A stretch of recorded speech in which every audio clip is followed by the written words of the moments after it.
Hey everyone, today I have on the show Mo. Mo is the co-founder and vice president of TwoSwift. TwoSwift is this awesome e-board brand. They make these very kind of exhilarating products, but I think that you could probably describe it better than I can, Mo, because it's very unique. But yeah, let's get right into it. Mo, why don't you start by telling us a bit about yourself and your background and what got you into TwoSwift? Yeah, hey Mark, thanks for having me on here.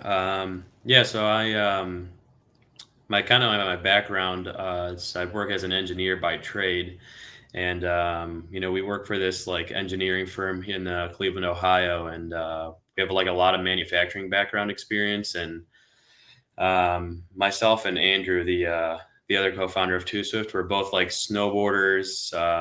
Like enjoy motorcycles and just coming from an engineering background and understanding a little bit into business, we saw like there's no like real development for like a two-wheel um, board. You got the one wheels, you have traditional four-wheeled skateboards, you got bikes and scooters, but there was nothing done in this two-wheeled space. And we kind of just honed in on what our hobbies are and the experiences that we enjoyed from like snowboarding and motorcycles and kind of put them into this two-wheel e-board. And it's been an absolute blast. It looks fun. It looks Yeah. exhilarating, really. Like, because I saw that it goes quite fast. So the board, it's a two-wheel board. It kind of, Mhm. for those that aren't looking at one right now, it's a two-wheel board. Kind of looks like a skateboard, I would say, or Mhm. any kind of standard board. Now, how does it move forward? I think there's a remote control as Right. well that it operates with.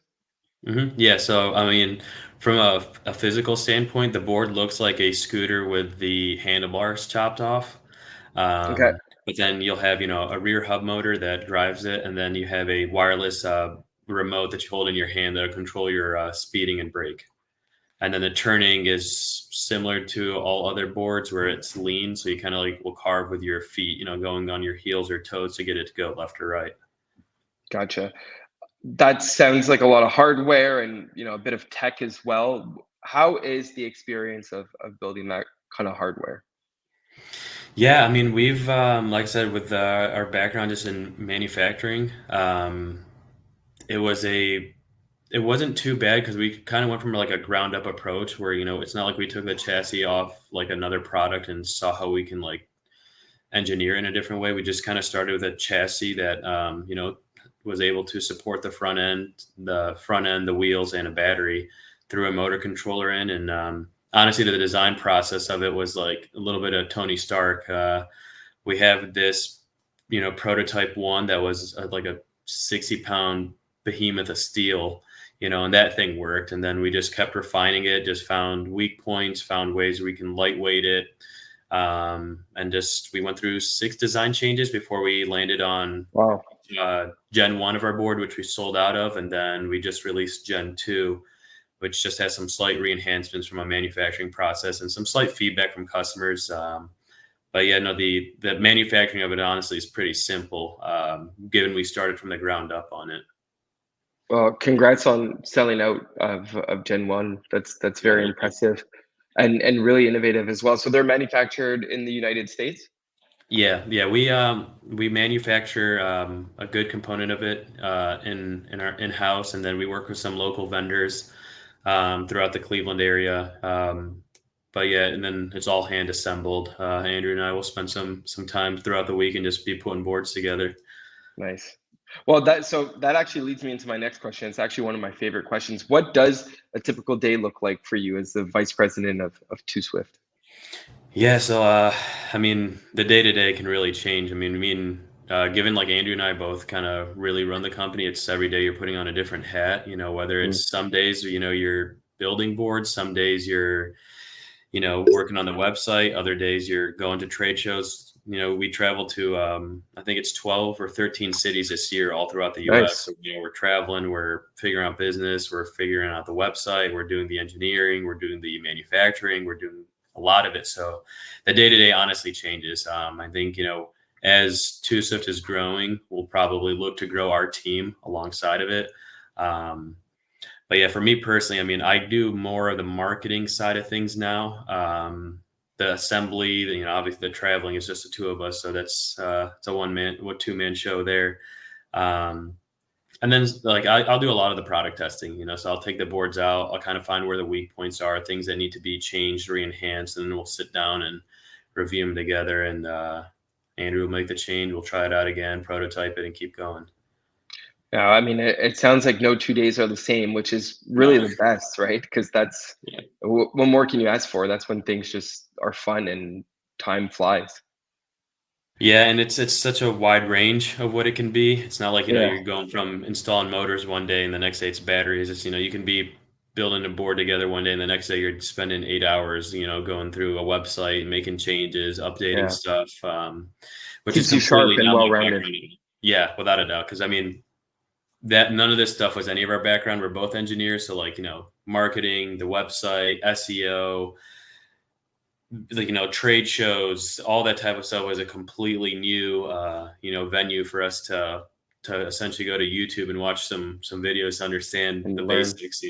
Yeah.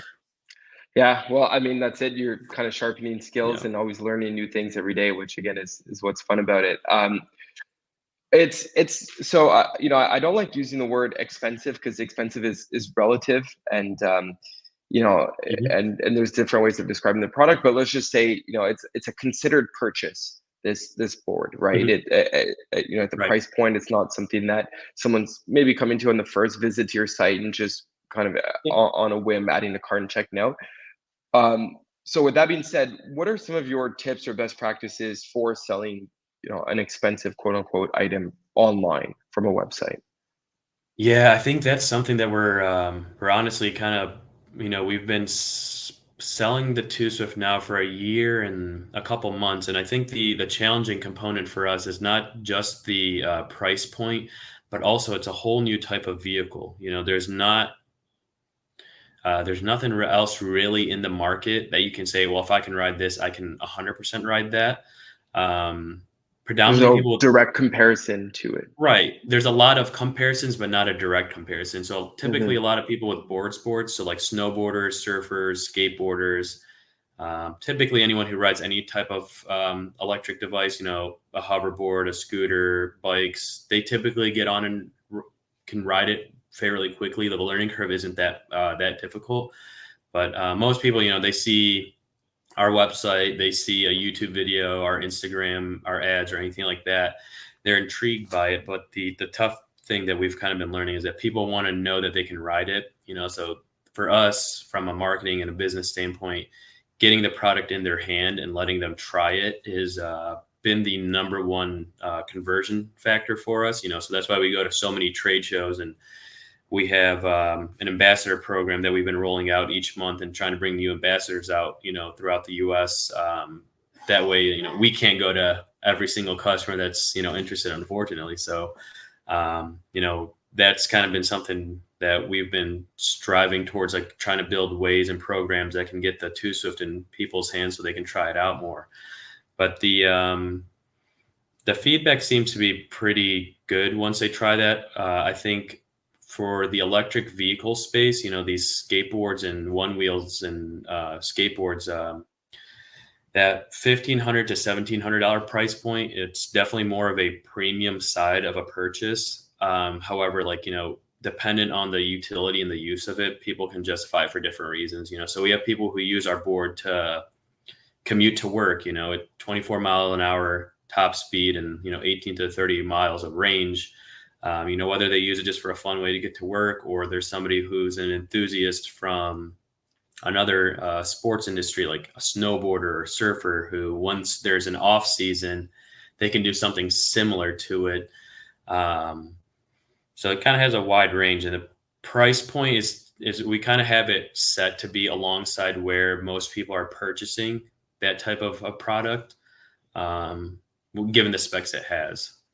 Yeah, yeah, and it's funny because that's where a lot of these products that are at this price range, whether it's furniture or sporting goods, like your board, it's about getting in furniture they say like just get bums on seats, right? Because once they sit on it, you're more likely to buy it. Or like cars, once you test drive it, that's when you're purchasing closing rate will go up as well. So obviously, same with this. It's just getting feet on the board, which is kind of I didn't really have a question specifically about this, but we kind of are touching on it. Or you're kind of touching on it a bit is through a program like Moast that we offer is just working with a customer base and Mhm. connecting shoppers with existing customers, both from their testimonial and consuming the content that they're sharing with your product, as well as in certain cases having conversations, or even, hey, you have a customer in a city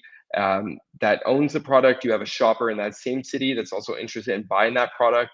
A lot of these community type products that are built around passionate people that share similar interests are more than happy to support one another in making purchasing decisions. So what does that program mean to you, or that idea? How do you look at that as part of your marketing and strategy for selling more products online? Yeah, I think that, obviously removing us from the equation removes that biasy, because if you ask us, we're going to tell you, oh, it's Mm. easy to ride. It's the best thing ever. So I think when somebody's interested in having the ability to talk to another owner of the board, and they can kind of give you an unfiltered, like, whether it's, I absolutely love it or I like it, but here are some of the things that, I wish could be a little different. Um, I feel like sometimes some customers just want that confirmation from, another person who owns it, that, to kind of answer a question for them that, like I said, that unbiased answer could sometimes does pull that trigger for them. If they're like, all right, hey, like, what's the ride sensation? Like, what do you actually enjoy it? That's Mhm. sometimes, like, through YouTube, I'll see comments of people asking other riders, do you actually ride your board? Do you actually enjoy it?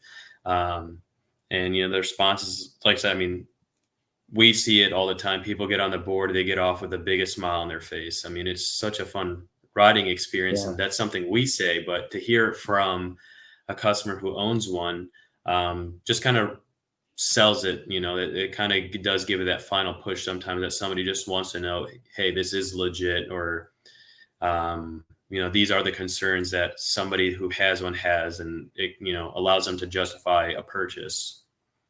It's that honesty and Mhm. authenticity that you're Right. getting, that build that trust. And even if that, as you're Mhm. saying, even if that honesty is not 100% positive, I mean, no product is perfect, right? So I'm almost even more Right. likely to buy it after hearing or knowing what to expect with it. So yeah, I think that that's an important approach to any brand selling online, and not to make it about this platform, but I think that Yeah. it kind of goes hand in hand.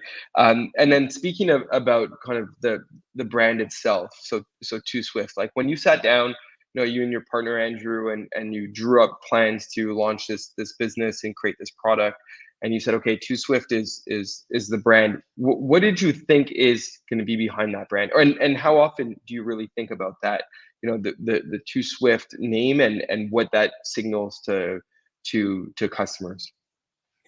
Yeah, no, it's honestly something we kind of talk about weekly, really, because, like I said, we're both engineers that, we don't really know what marketing is. We didn't really know what goes behind a brand, the image, the story it kind of depicts. And it's something we kind of ask ourselves all the time, like, what is Two Swift? Not just as a physical board, but as a company. What is it that we do? What is it that we provide? What is its end use? And something we kind of visit every week, just to think of, the best paintbrush that really grasps the concept of, the picture that we're painting for it. Because it really is a one of one ride experience. There's kind of like it's kind of called the float state. There really is a moment when you're riding and you're just carving around, and you got the wind rush, and you're just, enjoying yourself there.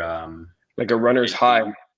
there really is, yeah. I mean, it's something that just brings the biggest smile to your face, and we strove behind making a product that the quality, obviously, just from what we're building, is something that we stand behind. It's reliable, it's dependable, it won't fold on you, it won't break. To the best of ability that it can, but it also is, just really, it's really tough to put into words, and we've been Yeah. struggling to find the right the right way to You guys are say it, still but young. It's still early, so it'll still kind yeah. of morph together as you go, I guess. Yeah, and it keeps evolving, you know, we've, Yeah.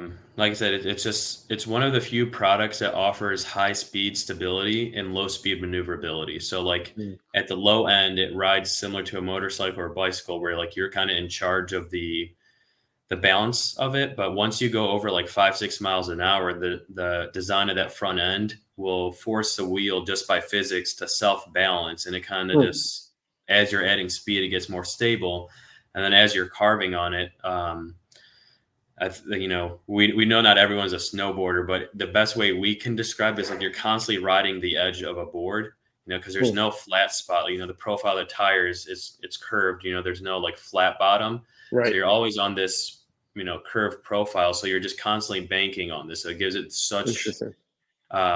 scalpel like precision. I mean, the thing is insanely maneuverable, Wow. and it provides like I said. I mean, we go to these expos and we do like anywhere from 2 to 400 demos over a weekend, and every single person that rides it, they get off and just have the biggest smile on their face. And, you know, Yeah. it's provides such a fun experience. So yeah, like answering your question, that the brand is something we talk about a lot. You know, just kind of like what is the brand image? What is, you know, what is it that we're doing with Two Swift here? Mhm, mhm. Yeah, and it's always evolving. Yeah, no, that makes sense. You mentioned the ambassador program before. Mhm. Those also are obviously very, very important, and a lot of brands look to emulate them and find success from or find kind of takeaways from brands that are having success with it. Curious, and feel free to share whatever you can share, but Yeah. just I'm curious about how your program works, how you sort of incentivize ambassadors. Do you use like a third party platform to manage that? And just like how it runs on an ongoing basis. Yeah, so when we first launched the ambassador program, we kind of just did it really manually. Mm. And then now, as 2024 goes through, and we're launching the Gen 2, and we're looking to like almost triple our amount of ambassadors. Um, Essentially, kind of what we do in the ambassador program. It's not just about finding the person with a million followers and um, having them post it. It's more or less for our ambassador program. We kind of see it as we look for a couple criteria features. Obviously, some type of social media presence is one of the bigger things that we look at. Just like I said, it doesn't have to be the person with a million, but just some type of social media presence where you're generating content. But then also the thing that we've kind of noticed for our product is we try to integrate it into communities where we see the Two Swift can being a part of, whether that's a snowboard community or whether that's, throughout the US, there's these little communities throughout like, bigger cities where there's anywhere from, 3 to 400 members that ride electric skateboards and scooters Hmm. and bicycles, so finding like a You see rider. them going down the roads together sometimes. Yeah, Hey, exactly. yeah, So being able meetups. to Yeah, plug in a rider into those group rides where it can really showcase, and if somebody wants to try it, they can be like, "Hey, do you mind if I try that out?" They jump on, give them the little pitch, how to do it, and whatnot. And then obviously, just being a social person, somebody that's um, whether they're well known within a community or just somebody that really has a not necessarily a salesman personality, but just somebody that is outgoing and willing to bump into a stranger who's like, "Oh, dude, what is that thing? Like, I've never seen something like that before," and just holding like a has some 5-10 minute charisma. conversation. Yeah, exactly. Yeah. So is the incentive usually just free product? Is there a monetary compensation as well, or does that vary on a case to case basis?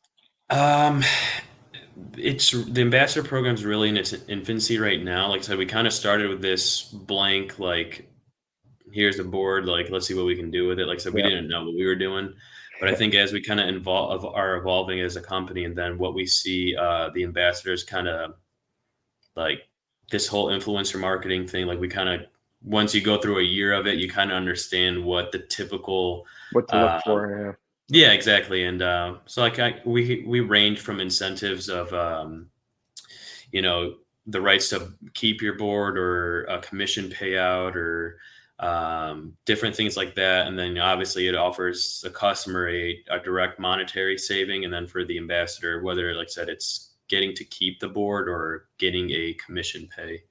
Through an Typically, affiliate it'd be type thing. Yeah. exactly. Yeah. Nice. Okay. Interesting. And then that's all tracked manually, I guess, for affiliate stuff through a Yeah, I mean, URL. But there's yeah. apps out there that we've tried. Yeah. I think the current one that we're on is what's it called, like Up Affiliate or Yeah. Up Promote, I believe. Okay. It just it gives them a tracking link. That way, you can see where traffic's coming from. Somebody uses their a coupon code, then obviously at Yeah. that point it went directly from an ambassador.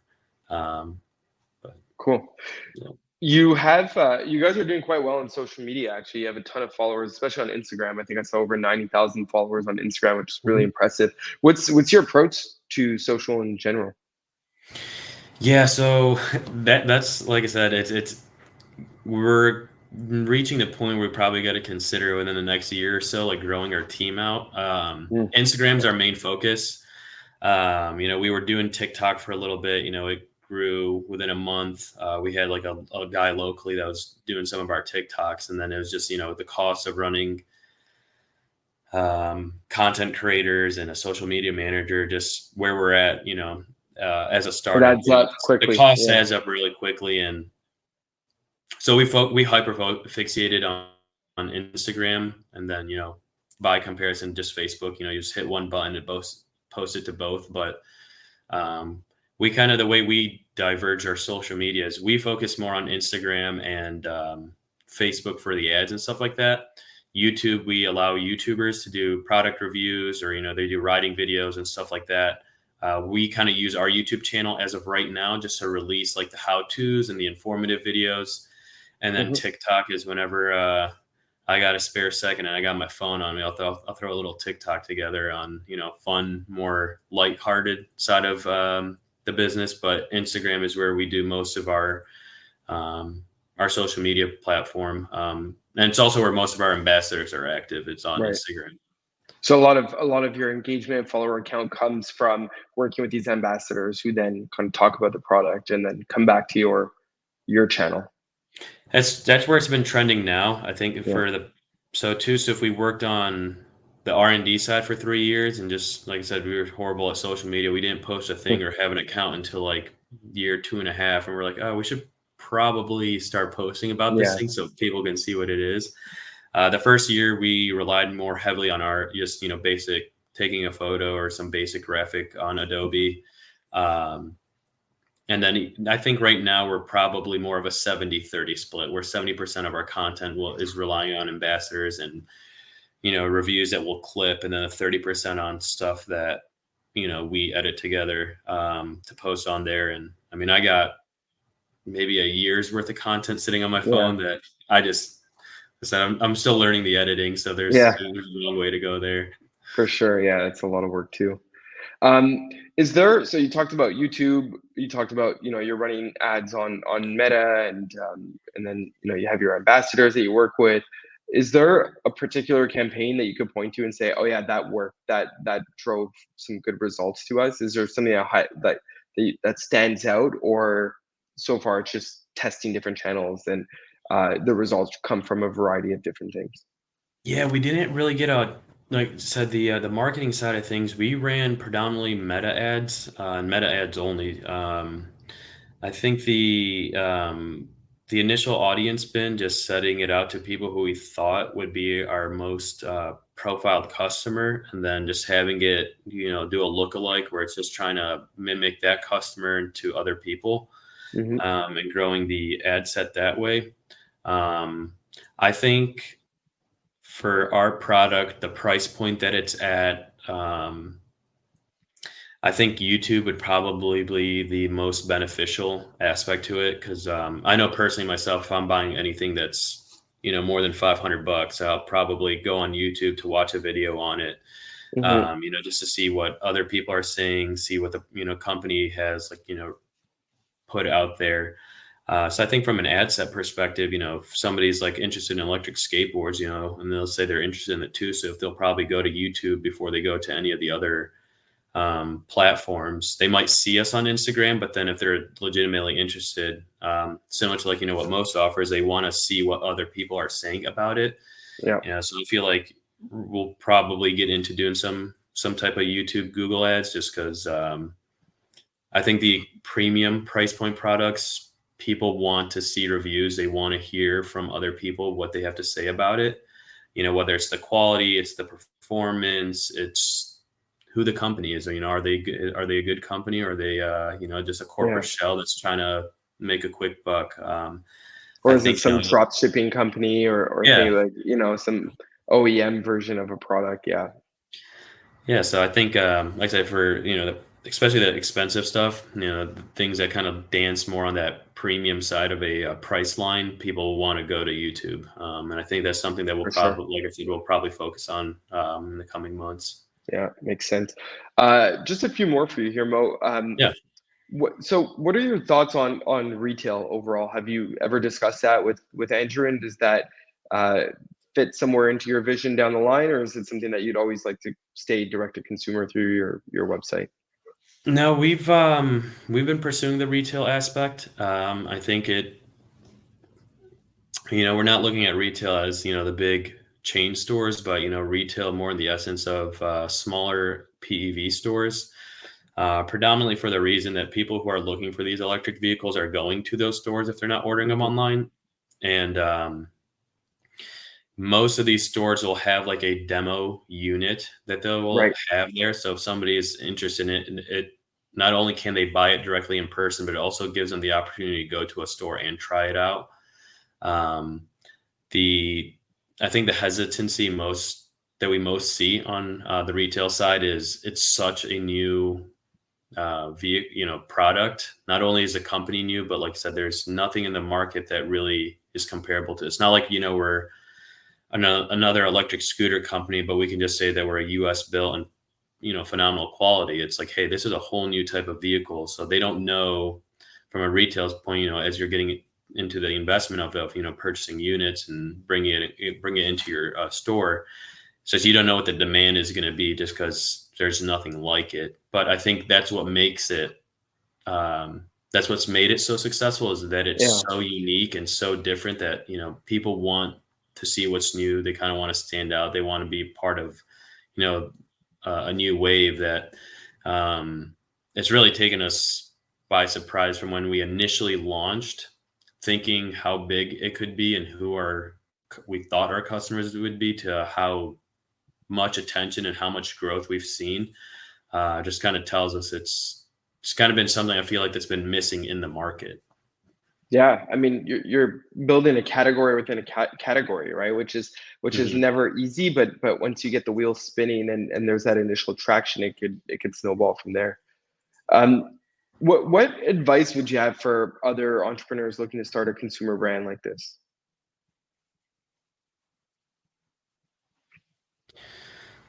I wish it was an easy answer because, it's something that, like I said, it's constantly evolving, and I think that something that we struggle with, that if I could tell somebody else that's probably in the same shoes, is we always are like, are we doing good enough? Are we growing? And it's just like, it's been year one. It's Yeah, something that takes it's some gonna due take diligence. time. Yeah, Yeah, it's gonna take time, and that you're going to have to wear a lot of hats at first, you know what I mean?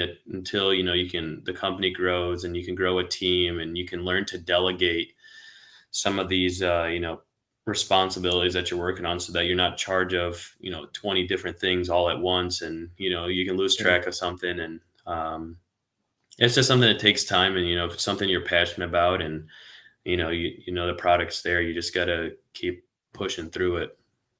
Start with your passion first, and then it's much easier to sell something you're passionate about because you're gonna spend your life promoting it, talking about it on social media, responding to customer service requests or customer inquiries. So yeah, there's you got to be really into it.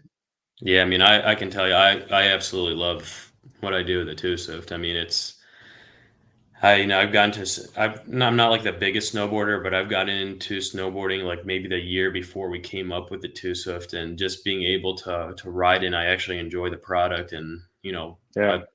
and then the feedback that we get from other, brands to customers, just kind of gives you that positive edge. I mean, we've heard nothing but good things, and it's just encouraging to get that positive feedback. But to the same token, when you do get, the criticism, just respond to it well, because we get, oh, like, you could have done this a little bit better, or I'm not the biggest fan of this. If I could tweak something, it'd be that. And then you kind of look at it, did we do a great job of conveying why it was in a particular way, or hey, they have a good point, this could require a little bit of a change up here. And the you got to take the positives in with the negatives, but don't Yeah, focus too much on the negatives, because you'll always, no matter what you do, you'll get people who are for sure. going to have something to say. Yeah, yeah, for sure. Yeah, no, that's actually great advice. It can't be said enough. Last one for you, Mo. Yeah. What's next for Two Swift? What's coming? I guess in the short term, and also where do you see Two Swift in the long term, 5+ years from now? Yeah, so short term wise, we kind of did like a soft launch on it when we were in Los Angeles at an Electrify Expo. We released a new model. Haven't gone too crazy about like putting it out on social media yet, but kind of released like a smaller variant of the Two Swift Right. called the Stoke. It's a smaller board. It Cool. has 18-mile-an-hour top speed. I want to say it's like 16 to 18 miles estimated mileage and range right now. And the price point is estimated to be about $1,300 Nice. USD. So that's kind And of that like, makes it more portable, I imagine, because it's yeah, smaller. Yeah. it's the chassis is about 2 inches smaller, couple pounds lighter. Um, so that's something like in the short term that we've kind of like working on, and hopefully the next couple months we'll be able to get that live and going. And then we're actively working on the model everyone keeps asking us for, and it's more of a pro variant, something um, bigger tires, faster, more range. I can't give anyone a timeline yet on that, because that is a little bit more of a bear to take on right I now. can imagine. Yeah, Yeah. but that's kind of where we're going. Kind of not necessarily to say it's an entry level model, but more of a smaller version of the Two Swift, the Stoke. Then we'll have the Two Swift, and then we got to think of a nice, clever name for the Pro. Yeah. But it's kind of what we're working towards right now, and just releasing accessories as we hear. We've launched fenders, light brackets, um, deck rail guards has kind of been something that people have asked for, and we're working towards something that's actually practical in use and not like more of a one-time use. So a couple little accessories that we've been punching out as people have requested them, or we see that's benefit to the Two Swift. Right. Interesting. No, I mean, that all sounds good. Like you have your roadmap of products that are coming, and you also have the vision of the brand that's evolving as well. And just getting more boards out there, it's more word of mouth out there, and people coming back to the site. So, congrats on all the success you've had so far, Mo. Yeah, thank you. It's an amazing product, and I'm happy to see it keep going. Thanks for coming on with us today and sharing all these insights. We really appreciate it. And I appreciate you for having me on, Mark. Like I said, I always love talking to Swift. So Yeah, that's awesome. That's key. Thanks, Mo. Talk to you soon. take care, man.